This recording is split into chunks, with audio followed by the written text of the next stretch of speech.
Plaisir partagé de vous savoir très nombreux ce matin pour suivre le journal télévisé sur la radio-télévision nationale congolaise. Mesdames et messieurs, bonjour. Il est 7 h à Kinshasa. Nous sommes le jeudi 20 février 2025. Hier, au Conseil de sécurité, le gouvernement de la République démocratique du Congo exige des sanctions immédiates et ciblées contre les agresseurs. Le Rwanda, vous suivrez dans nos prochaines éditions les images de la présentation de la ministre d'État, ministre des Affaires étrangères. On ouvre ce journal par cette rencontre de la première ministre, chef du gouvernement, Judith Suminwa, avec une délégation de la MONUSCO conduite par Bintou Keïta. Au menu, la situation sécuritaire et humanitaire préoccupante dans la partie est de la République démocratique du Congo, nous dit Chimène Dondo sur les images de Pompomba. Le gouvernement souminois déploie tous ses efforts pour faciliter le rapatriement à Kinshasa de ces dignes fils qui ont trouvé refuge dans le bâtiment de la MONUSCO à Goma, dans le nord Kivu. En raison de l'occupation illégale de cette ville par l'armée du régime de Paul Kagame, ainsi que ses supplétifs du AM23 et de l'AFC. La première ministre s'est également engagée à associer la délégation de la MONUSCO dans cette démarche. Oui, nous avons assisté, Madame la Première ministre, au cours de cette audience, où elle a reçu la délégation de la MONUSCO. Ils ont eu l'opportunité de discuter sur des questions principalement humanitaires qui concernent toutes nos populations et la province, plusieurs provinces où la MONUSCO est encore active en République démocratique du Congo. Mais par la suite, ils se sont focalisés principalement sur les zones occupées, c'est-à-dire la ville de Goma et la ville de Bukavu. La question du couloir humanitaire a également été évoquée afin de venir en aide aux millions de déplacés qui vivent dans une précarité extrême, sous l'œil complice de toute la communauté internationale. La problématique a tourné autour de nos hommes, nos FARDC, nos vaillants combattants, et notre personnel politique qui se trouve jusqu'à présent dans la ville de Goma, dans les locaux de la MONUSCO. Et il était question de se garantir mutuellement de leurs conditions, de leur prise en charge, de leurs droits, et surtout leurs droits conformément à la Convention de Vienne, aux droits humanitaires. La première ministre invite également les Congolais à se mobiliser avec détermination dans ces combats contre les ennemis de la RDC pour un Congo uni et fort. Recrudescence de braquage dans la ville de Kinshasa, le vice-premier ministre, ministre de l'Intérieur Jacquemain Chabani a évalué la situation avec tous ses services.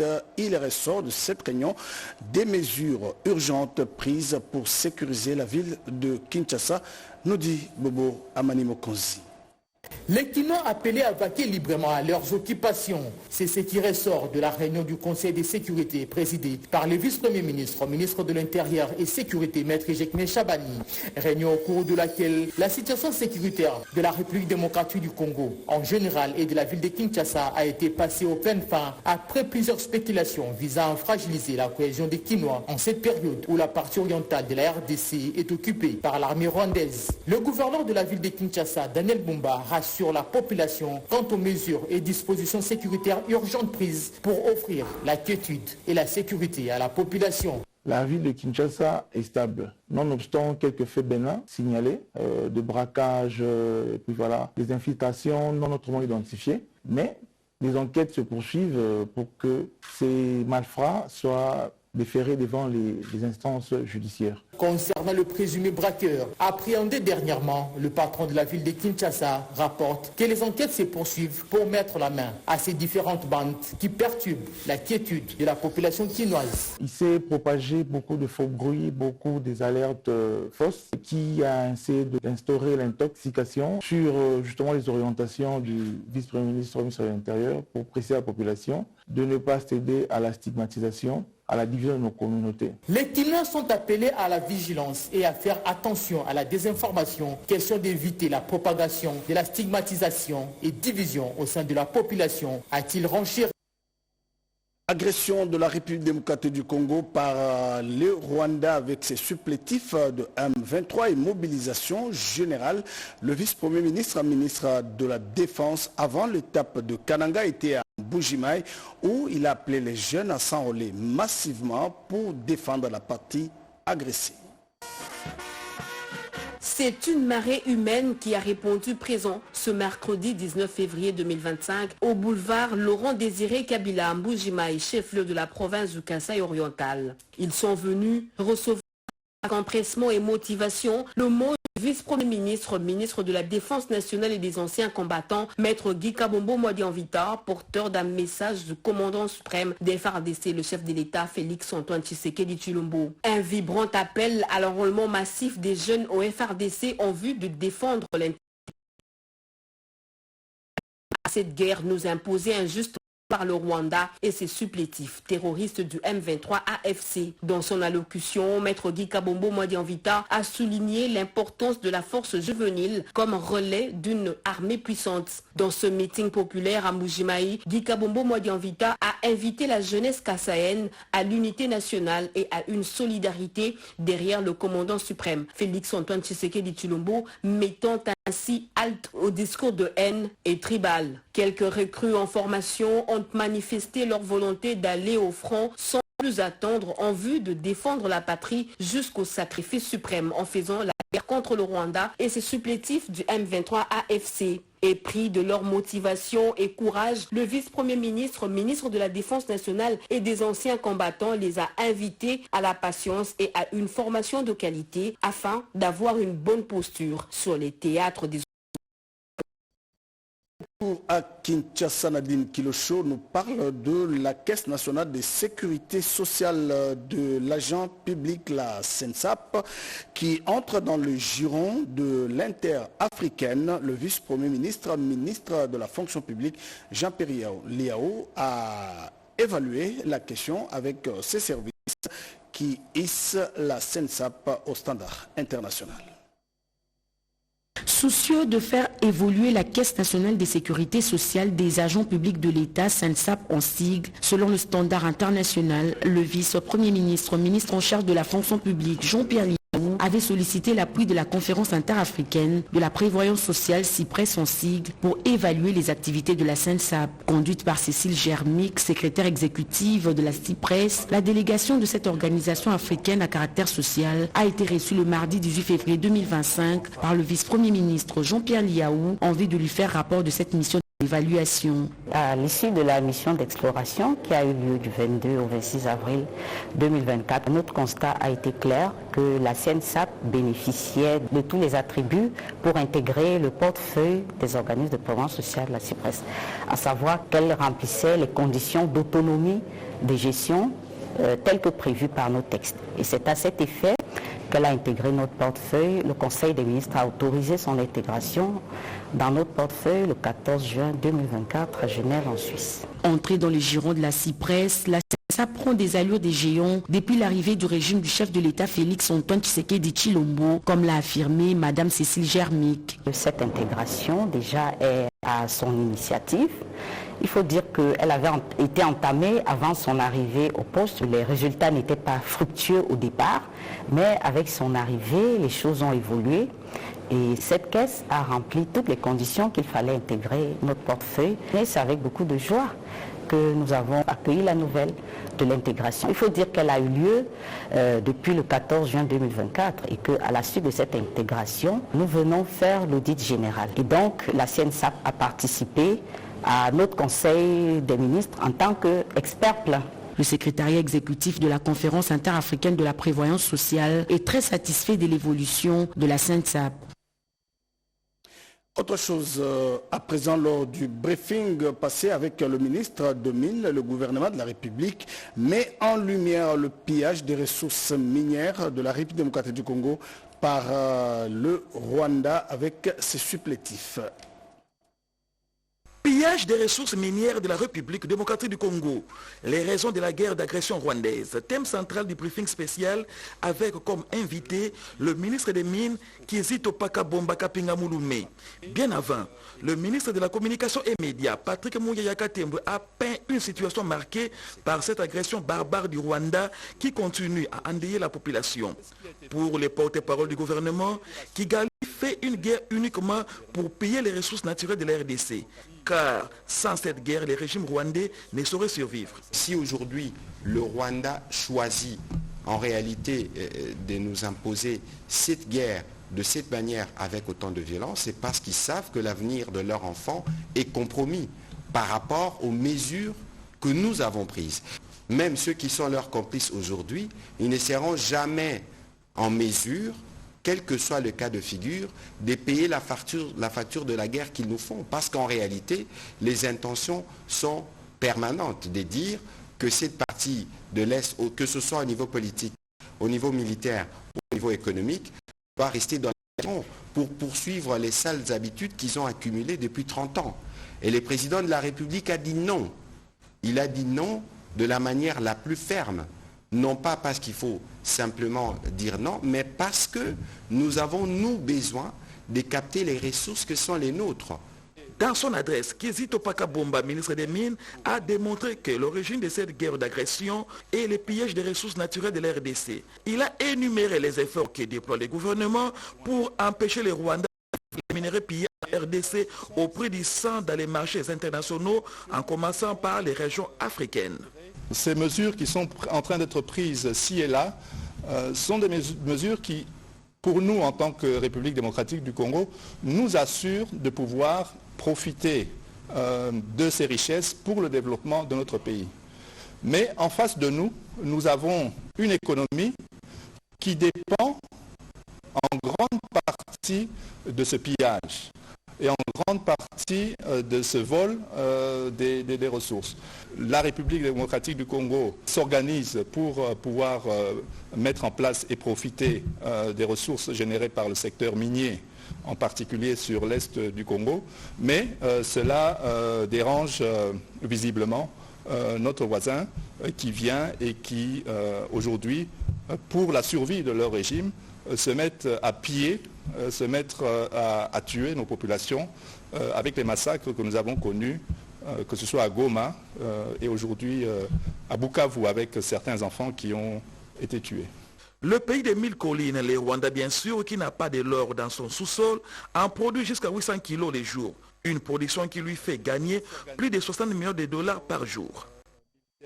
Et puis on s'arrête encore un moment sur ce briefing à Goma, ville occupée depuis plusieurs semaines par l'armée rwandaise. Le bilan humain s'alourdit. Aujourd'hui, 5000 corps sont enterrés et 4375 blessés attendent encore des soins, d'où la nécessité d'un couloir humanitaire. Le précision, c'est avec le ministre de la Communication, porte-parole du gouvernement, Patrick Muyaya.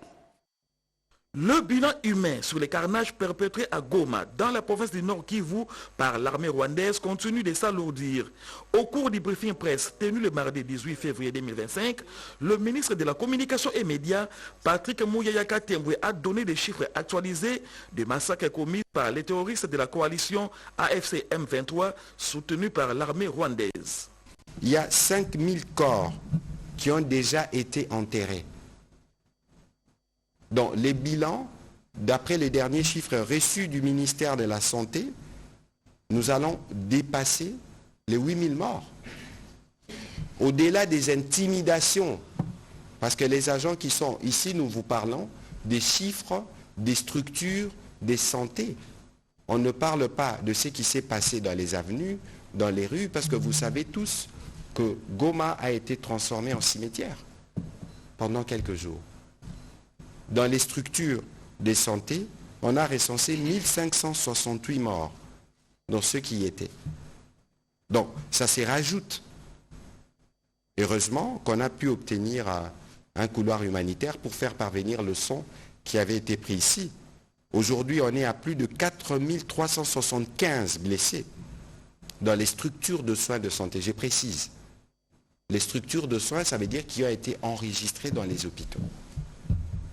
Et donc vous voyez non seulement qu'on a tué en masse, on veut mentir parce que si vous lisez justement le président rwandais, il dit 400, 500 morts. Mais même 500 morts, vous imaginez, vous êtes Congolais, on tue 500 de vos compatriotes. Il y en a encore certains qui ne disent pas mot, qui ne compatissent pas. C'est incompréhensible. Quelles que soient nos ambitions politiques ou nos calculs politiciens, quel est le message que nous donnons aux jeunes Congolais lorsque nous-mêmes, nous voulons d'une certaine manière nous satisfaire du massacre de certains de nos compatriotes, des avenirs gâchés, de jeunes enrôlés, des forces, des bébés tués, des camps de déplacés saccagés. Mais toutes ces horreurs-là, comment ne pas y mettre fin? Si nous voulons y mettre fin, nous devons être unis. Si nous devons y mettre fin, nous devons bannir les démons de la division. On va changer de chapitre pour parler justice. Souleymane Koulibaly, coordonnateur de l'unité justice transitionnelle, a échangé avec le président du Conseil supérieur de la magistrature sur comment venir en aide aux magistrats qui se trouvent dans les territoires occupés par l'ennemi de la République démocratique du Congo. 24 heures après la réunion d'urgence du bureau du Conseil supérieur de la magistrature sur la situation sécuritaire dans la partie est du pays, principalement au nord et au sud Kivu, le président de cette institution, Dieudonné Kamuleta, a reçu mardi 18 février en son cabinet de travail le coordonnateur de l'unité justice transitionnelle et lutte contre l'impunité au sein de la MONUSCO, précisément au bureau conjoint des droits de l'homme des Nations Unies. Koulibaly Souleymane Kafana a été invité par Dieudonné Kamuleta dans le cadre des contacts avec les partenaires extérieurs avec lesquels le Conseil supérieur de la magistrature entretient des liens pour suivre de près la situation des magistrats pris au piège par les agresseurs rwandais dans l'est du pays. Telesfor Ndoubakilima, secrétaire permanent du Conseil supérieur de la magistrature, résume selon entretien. Nous commençons les démarches pour voir dans quelle mesure les magistrats qui sont en détresse puissent être récupérés et être mis en ligne sûr. Ils ont estimé qu'ils ont un grand intérêt. D'ailleurs, ils ont apprécié que ce soit au niveau très officiel que le président du Conseil supérieur lui-même, en personne, ait invité un haut responsable de MONUSCO pour que, avec lui, il puisse échanger, voir comment ils peuvent sécuriser d'abord les magistrats qui sont dans les zones et tout, mais aussi chercher à les évacuer et au besoin intervenir en cas de menaces ou de difficultés qu'un magistrat peut rencontrer.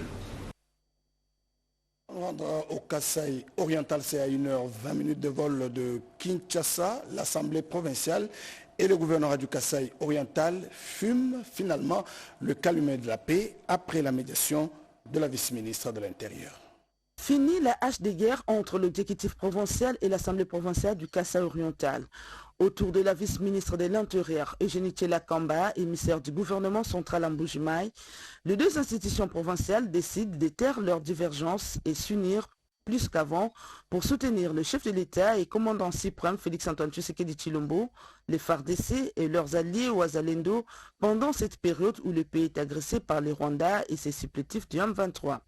Convaincus tous par le speech de la vice-ministre de l'Intérieur Eugénie Tchelakamba pour une issue de paix, les membres du bureau de l'organe délibérant, les députés provinciaux ainsi que les gouverneurs de province Jean-Paul Mbouemboué ont pris en âme et conscience l'engagement de taire les divergences et de régler désormais tout conflit à l'amiable pour l'avancement de la province à ces temps de guerre qui courent. Dans son rôle d'un bon messager de paix et médiateur, la vice-ministre de l'Intérieur, Eugénie Tchelakamba, a, dans son discours de clôture, exhorté les gouverneurs de province à toujours collaborer avec l'Assemblée provinciale, la première institution et l'autorité budgétaire en province, tout en prenant en compte des conseils et observations des élus légitimes du peuple. Avec sourire aux lèvres, toutes les parties réconciliées par les numéros 2 de la territoriale au pays ont posé pour une photo de famille, symbole de l'unité et paix reconquise entre les deux institutions du Kasaï oriental. C'est une énième victoire du gouvernement souminois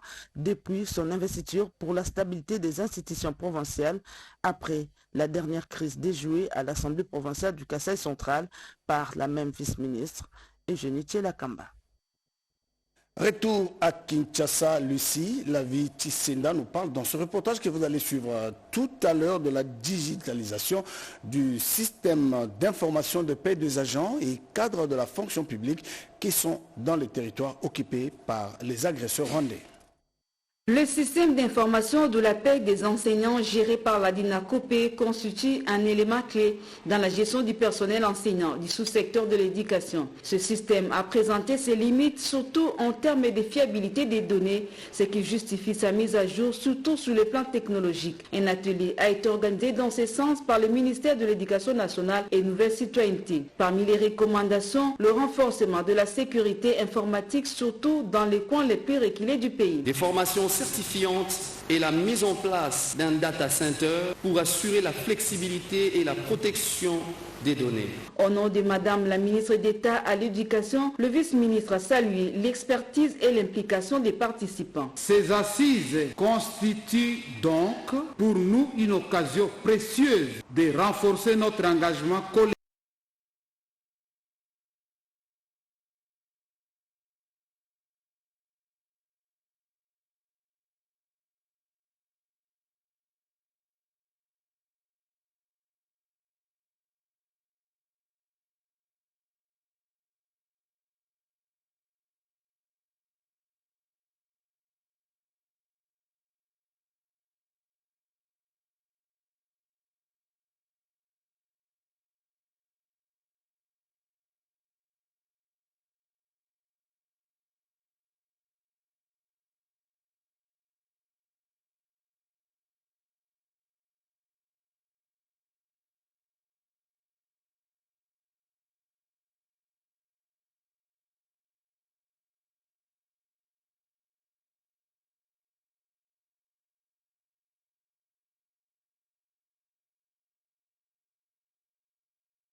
cotisation des fidèles de cette culture. Le lundi 4 février 2025 auprès des services du ministère de la Justice chargé des règles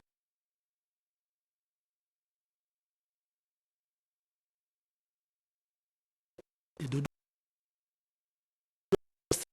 par les ministres de la Justice et garde des Sceaux avec admiration à l'endroit de l'homme de Dieu Dodo Kamba pour le rôle crucial de l'Église.